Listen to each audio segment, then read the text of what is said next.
What have we here? The Monkey's Raincoat by Robert Crais. It's the book we're going to be reviewing today. I'm Brian Lee Durfee, author of The Forgetting Moon, The Blackest Heart, The Lonesome Crown, all published by Simon & Schuster Saga Press. That's right. Another mystery series I'm going to introduce you to. This is one that I've been following since the early 90s. In fact, The Monkey's Raincoat was published in 1987. This is the paperback version. I have here the hardcover, the first edition hardcover. You know, we always talk about the covers. I mean, which one do you like better? Do you like the old, original, or the new, flashy, whatever? I think they're both decent. I think I'm going to give my nod to this one. It's just a classy look from the late 1980s for a great mystery series set in Los Angeles. Let's talk about Robert Crais. I got the whole series. This is the first book in the Elvis Cole Private Investigator series. And there's also another character called Joe Pike who is in all the books. So it's kind of, it starts out mostly about Elvis, but Joe Pike sort of creeps his way into the other books, and then it's more or less referred to as the Elvis Cole / Joe Pike mystery private investigator series now. So let's talk about it. The Monkey's Raincoat, book number 1. I just reread it. I've read all of these. Like I said, I've been collecting them. I love these things. Every couple of years, a new one comes out. Love them. Elvis Cole. He's a wisecracking PI in Los Angeles. That's what he is. The stories, they start out the same. He's in his office. Beautiful lady walks in, presents him with hey, I've lost this, or I need to find that. Or, these people are chasing me, or this thing has gone wrong, and you're a private investigator. You got to help me out. And Elvis Cole shares his office with Joe Pike, although Joe Pike's never in the office. And Elvis decorates the office with, he's like a huge movie fan. So he decorates his office with all sorts of movie memorabilia. So when people walk in, they're just like, what is going on in here, man? What is all this crap? What is all this weirdness? And Elvis Cole, he's kind of a wisecracking dude, and he's just got a lot of movie memorabilia, most of it from Disney, most of it cartoon stuff, which makes it even weirder. And man, he's just got a wry sense of humor, and he's like the wisecracking PI, right? Whereas Joe Pike, who shares the office, but's never there, is sort of the tough guy of the duo. He's sort of the ex-Navy SEAL tough guy of the duo. Well, that's the setup for the series, right? Elvis Cole, wisecracking badass. Joe Pike, just a badass. And they solve mysteries together in Los Angeles.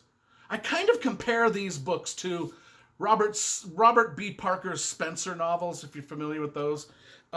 Also, Michael Connelly's Harry Bosch, just because it's set in L.A. So there's a lot of L.A. references and stuff like that. These are not quite as serious as Harry Bosch.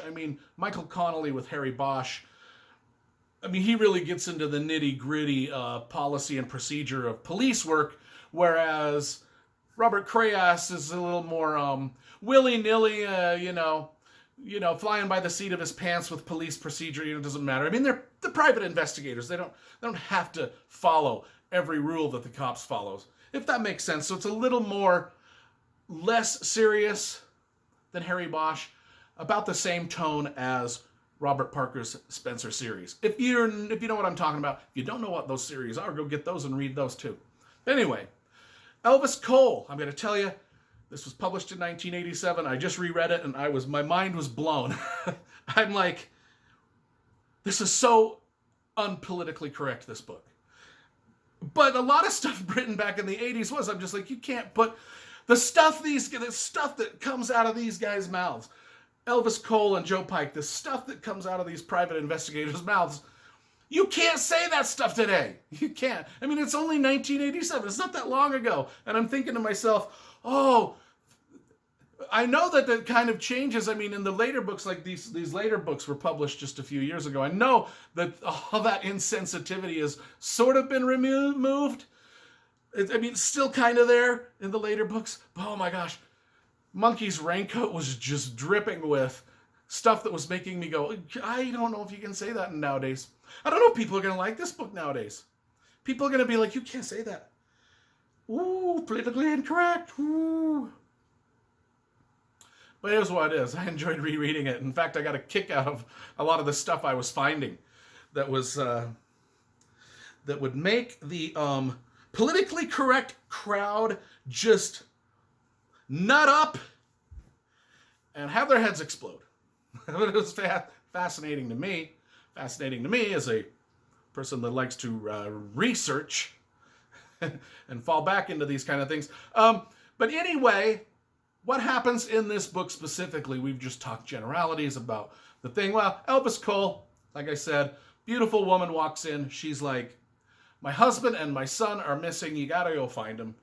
So he takes the clues, what few clues that she has, and him and Joe Pike, they enter into a web of intrigue that is right up Elvis Cole's alley because it's right in Hollywood and it's right in the movie studios, dealing with movie studio executives, the mafia, bad guys, a really tough guy that is just called the Eskimo, and that's where a lot of the unpolitically correct stuff starts to happen, is when the Eskimo shows up and things are said, and I won't repeat them, of course, but is what it is. It'll go down for all time and eternity. And then the story.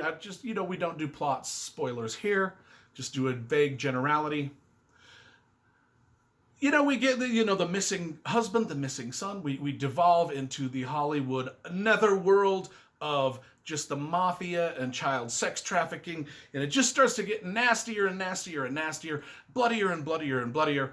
And our detective heroes, I won't tell you whether they solve the case or it's a happy ending or not, but you just have to read it to find out. The Monkey's Raincoat. Despite its silly title, it's actually pretty rated R, most definitely politically incorrect. And maybe Robert Crais was doing that on purpose even back then, just to poke sticks at people, just could have been. I certainly enjoyed it, though. I love the series, so I always give good reviews to series that I collect. So book 1, Monkey's Raincoat. As for mystery series, that's a lot of fun, people. It's a lot of fun. You gotta start reading these. A lot of fun, a lot of cool stuff happening. These guys are cool. Elvis Cole and Joe Pike, they're just cool. They're just cool. They're like Magnum P.I., Cool. Like Starsky and Hutch. Cool. Go out, get them, read them. 8 out of 10. Let's give this one 8 out of 10, eh? It's a good book.